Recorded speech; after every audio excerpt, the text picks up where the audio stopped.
क्या हम हजारों साल पुराने रहस्य सुलझा सकते हैं? बिल्कुल। आज हम एक जासूस की तरह सोचेंगे और प्राचीन भारत के छोड़े हुए सुरागों को एक एक करके जोड़ेंगे। तो चलिए इस रोमांचक सफर पर निकलते हैं और देखते हैं कि अतीत हमें क्या बताता है। तो सबसे बड़ा सवाल यही है, आखिर हम हजारों साल पहले की बातें जानते कैसे हैं? देखिए, ये बिल्कुल किसी पुरानी उलझी हुई पहेली को सुलझाने जैसा है। और हमारे जासूस हैं इतिहासकार और पुरातत्वविद, जो अतीत के बिखरे हुए सबूतों को बड़े ध्यान से इकट्ठा कर रहे हैं। हमारे पास जो सुराग हैं वो मोटे तौर पर दो तरह के हैं। एक तरफ है ताड़ के पत्तों पर लिखी गई बेहद नाजुक पांडुलिपियां, जो वक्त के साथ आसानी से खराब हो सकती हैं, और दूसरी तरफ है पत्थर पर तराशे गए शिलालेख, जो मजबूती से सदियों की कहानियां अपने अंदर संभाले हुए हैं। तो चलिए सुरागों के पहले सेट की जांच से शुरू करते हैं। ये वो लिखित रिकॉर्ड हैं जो हमें सीधे प्राचीन लोगों के विचारों, उनकी मान्यताओं और उनकी दुनिया में ले जाते हैं। तो ये पांडुलिपि क्या होती है? असल में इसका मतलब है हाथ से लिखी गई एक किताब। जरा सोचिए, उस जमाने में इन्हें ताड़ के पत्तों या हिमालय में मिलने वाले भोजपत्र की छाल पर लिखा जाता था। ये इतनी नाजुक थीं कि इनका आज तक बचे रहना ही अपने आप में किसी चमत्कार से कम नहीं है। यहाँ हम एक असली पांडुलिपि का हिस्सा देख रहे हैं। इन नाजुक पन्नों पर क्या क्या नहीं लिखा मिलता था, धर्म और दवाइयों से लेकर बड़े बड़े महाकाव्य और विज्ञान तक।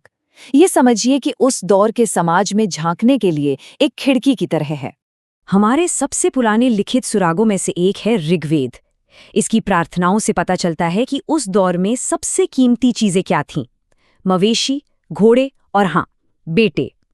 लड़ाइयां भी जमीन, पानी और इन्हीं मवेशियों के लिए लड़ी जाती थीं।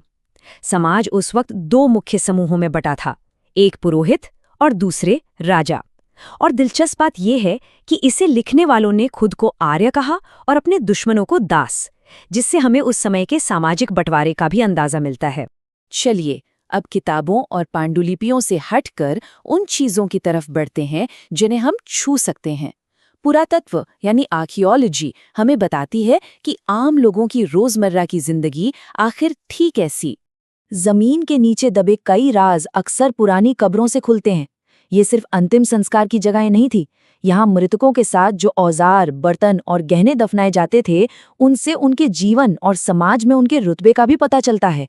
और कभी-कभी तो कंकाल खुद अपनी कहानी बता देते हैं। पुरातत्वविद हड्डियों की बनावट से ये पता लगा सकते हैं कि वो कंकाल किसी पुरुष का है या महिला का। जैसे महिलाओं का कूल्हे का हिस्सा आमतौर पर थोड़ा चौड़ा होता है। और ये सिर्फ गहनों को देखने से ज्यादा भरोसेमंद तरीका है, क्योंकि उस दौर में तो पुरुष भी गहने पहनते थे। हमें उस जमाने के व्यापार के भी सुराग मिलते हैं, जैसे कि ये मिट्टी की मोहर। लोथल जैसे व्यस्त बंदरगाहों पर व्यापारी सामान के थैलों को बंद करके गीली मिट्टी पर ऐसी मोहर लगा देते थे। अगर मोहर टूटी नहीं तो इसका मतलब था कि सामान के साथ कोई छेड़छाड़ नहीं हुई है। ये उस जमाने की टेम्पर प्रूफ सील थी। तो जैसे जैसे हम इन सभी सुरागों को एक साथ जोड़ते हैं, एक बड़ी तस्वीर उभरने लगती है। और ये तस्वीर है बड़े बड़े राज्यों की, जटिल समाजों की और जीवन के बारे में कुछ बिल्कुल नए और क्रांतिकारी विचारों की। जैसे जैसे छोटी छोटी बस्तियां बड़े राज्यों में बदलने लगीं, समाज को चलाने के लिए एक सिस्टम बना। इसे वर्ण व्यवस्था कहा गया। ये एक तरह का सामाजिक ढांचा था जो हर समूह के काम और उनकी जिम्मेदारियों को तय करता था। इस व्यवस्था में समाज को 4 मुख्य ग्रुप्स में बांटा गया था।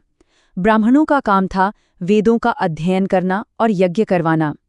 क्षत्रिय युद्ध लड़ते और लोगों की रक्षा करते थे। वैश्य खेती, पशुपालन और व्यापार संभालते थे। और शूद्रों का काम था बाकी 3 समूहों की सेवा करना। इससे हमें पता चलता है कि समाज कितना व्यवस्थित और कई स्तरों में बटा हुआ था। और अब मिलते हैं मौर्य साम्राज्य के सबसे शक्तिशाली शासक अशोक से। कलिंग के भयानक युद्ध के बाद उन्हें इतना गहरा पछतावा हुआ कि उन्होंने हिंसा का रास्ता हमेशा के लिए छोड़ दिया और धम्म यानी शांति और नेकी का मार्ग अपना लिया। उनके ये शब्द आज भी पत्थरों पर जिंदा हैं। इसी दौर में जीवन के दुखों को लेकर 2 बिल्कुल नए और गहरे विचार सामने आए। एक तरफ बुद्ध ने सिखाया कि हमारी सभी दुखों की जड़ है तृष्णा, यानी हमारी कभी न खत्म होने वाली इच्छाएं। वहीं दूसरी तरफ महावीर ने अहिंसा पर सबसे ज्यादा जोर दिया, यानी किसी भी जीव को चोट न पहुंचाना। दोनों ने ही सत्य की खोज के लिए दुनिया को एक नई राह दिखाई। अब हम अपनी इस जासूसी कहानी के उस मोड़ पर आ गए हैं जहां सबूत हमें कला, धातु विज्ञान और साइंस में ऐसी असाधारण उपलब्धियों की ओर ले जाती हैं जो आज भी लोगों को हैरान कर देती हैं। कला के क्षेत्र में जो कमाल हुआ वो तो देखने लायक है। जरा सोचिए, अजंता की ये शानदार पेंटिंग्स गुफाओं के घने अंधेरे में सिर्फ मशाल की रोशनी में बनाई गई थीं, और इनके रंग आज 1500 साल बाद भी इसलिए इतने चटक हैं क्योंकि उन्हें पौधों और खनिजों से तैयार किया गया था।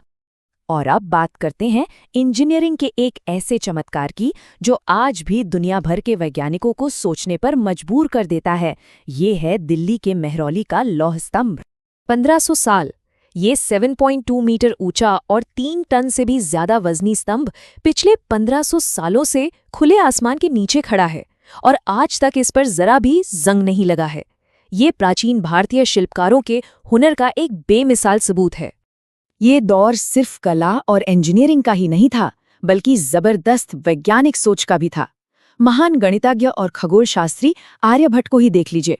उस जमाने में जब दुनिया कुछ और ही मानती थी, उन्होंने बता दिया था कि दिन और रात पृथ्वी के अपनी धुरी पर घूमने से होते हैं। उन्होंने सूर्य और चंद्र ग्रहण का वैज्ञानिक कारण समझाया और पृथ्वी के घेरे की लगभग सटीक गणना भी कर ली थी। ये सब आज से सदियों पहले। तो हमारी जासूसी यहाँ खत्म होती है। हमने देखा कि कैसे बिखरे हुए सुरागों को जोड़कर एक जटिल, बुद्धिमान और एक बेहद उन्नत सभ्यता की तस्वीर सामने आती है। और ये हमें सोचने पर मजबूर करता है कि आज हम अपनी इस डिजिटल दुनिया में भविष्य के जासूसों के लिए कौन से सुराग पीछे छोड़ रहे हैं। क्या वो हमें समझ पाएंगे?